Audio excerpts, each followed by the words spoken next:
तो dear students, हम लोग जो है 4.1 तक का जो है क्वेश्चन हल कर चुके हैं। आज हम लोग करेंगे 4.2 का। ठीक है, तो चलिए 4.2 का क्वेश्चन नंबर 1 क्या है देखते हैं। गुणनखंड विधि से निम्न द्विघात समीकरण के मूल ज्ञात कीजिए, है ना। गुणनखंड विधि से जो है द्विघात समीकरण, ये द्विघात समीकरण है तो इसका मूल ज्ञात करना है ना। तो आप लोग 9th में गुणनखंड बनाए हुईएगा, अच्छे से आपको ध्यान होगा। चलिए, तो उसी बेस पर जो है हम बनाते हैं। हमने पहला क्वेश्चन जो है कॉपी में यहाँ पे अपने नोटबुक में लिख चुका हूँ। चलिए, x² - 3x - 10, ठीक है।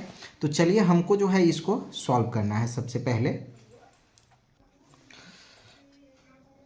हाँ, अभी क्या करना है कि इसका गुणनखंड करना है, यानी कि इसको ऐसे दो पार्ट में बांटना है कि जिसको हम प्लस करें या माइनस करें, -3 हमारा आंसर आना चाहिए। ठीक है, तो x² कर देते हैं और यहाँ पे हम कर देते हैं -5x और +2x। 5 में से 2 माइनस करेंगे तो -3x आ जाएंगे, है ना। -10 = 0। ओके, चलिए अब नेक्स्ट स्टेप में क्या करना है, ये दोनों और ये दोनों को एक साथ हमको वर्क करना पड़ता है। तो x² है तो हम x कॉमन ले लेते हैं, बच क्या गया x, माइनस का चिन्ह है तो माइनस, x से x कैंसिल, यहाँ पे 5 बच गया। ठीक है, ब्रैकेट में। अब यहाँ पे +2 है, +2x है, तो हम यहाँ पे इस दोनों में से ऐसा नंबर कॉमन लेंगे कि ब्रैकेट में x - 5 ही बचे, है ना। तो हम यहाँ पे +2 कॉमन ले लेते हैं, तो यहाँ x बच गया, माइनस 2 से 10 में भाग कर देंगे, 5 मरतबे लग जाएगा, है ना। चलिए, ब्रैकेट में के बाहर हो गया हमको x + 2 और ब्रैकेट के अंदर हो गया x - 5। अब ये हमारा गुणनखंड बन गया।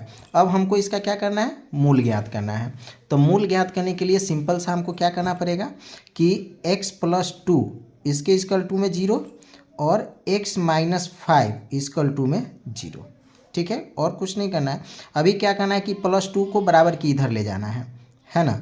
तो जब आप +2 को बराबर के उधर ले जाते हैं तो क्या हो जाएगा -2, और x - 5 है, x बराबर -5 बराबर किधर आएगा तो क्या हो जाएगा +5 हो जाएगा। यानी कि हमारा मूल क्या प्राप्त हुआ हमको, -2 और 5। तो x² - 3x - 10 के दो मूल होंगे, -2 और 5। यही हो गया हमारे आंसर। आई होप आपको अच्छे से समझ में आया। चलिए अब हम दूसरा क्वेश्चन लिखते हैं। तो सबसे पहले मैं क्या करता हूँ कि यहाँ पे दूसरा नंबर क्वेश्चन लिख लेता हूँ। तो यहाँ पे जो है मैं इस क्वेश्चन को लिख चुका हूँ, दूसरा नंबर क्वेश्चन। अब इसको हम लोग सॉल्व करेंगे। 2x, अभी इसको गुणनखंड के रूप में पहले हमको लिखना होगा 2x² प्लस, यहाँ पर सिर्फ x है, यानी कि हमको ऐसे यहाँ पे दो नंबर लेने पड़ेंगे जिसको हम प्लस करें या माइनस करें, हमारा आंसर आना चाहिए x। और इस बात का भी ध्यान रखना है कि उसको हम डिवाइड करेंगे तो ये और ये नंबर से होना चाहिए, है ना। तो हम यहाँ पे ले लेते हैं 4x और -3x। तो 4x में से 3x घटा देंगे तो x बच जाएगा, है ना। सिंपल सी बात, -6 = 0। चलिए, अभी अब क्या करेंगे, यहाँ पे हम कॉमन ले लेंगे। ठीक है, तो हमको कॉमन लेना है। यहाँ पे है 2x², तो 2x² है तो हम क्या करते हैं 2x कॉमन ले लेते हैं। तो 2x कॉमन लेंगे तो बच क्या जाएगा x, और 2x से 4x में भाग करेंगे तो 2 दूनी 4, 2 मरतबे लग जाएंगे।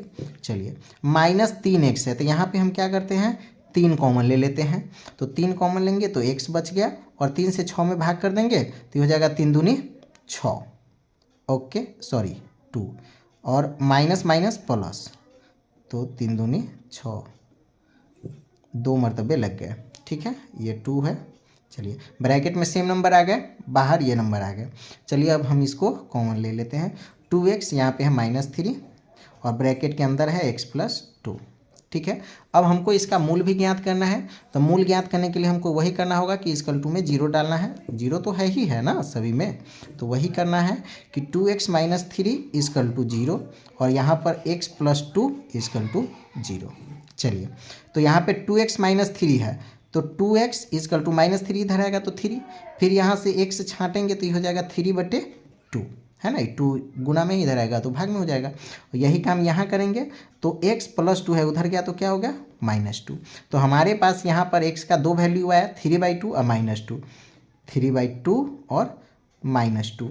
तो हमको क्या हो गया, हमारा मूल 2x² + 6 - 6 के दो मूल होंगे, 3/2 और -2। ठीक है। आई होप आपको ये क्वेश्चन समझ में आए। चलिए अब नेक्स्ट क्वेश्चन बनाते हैं।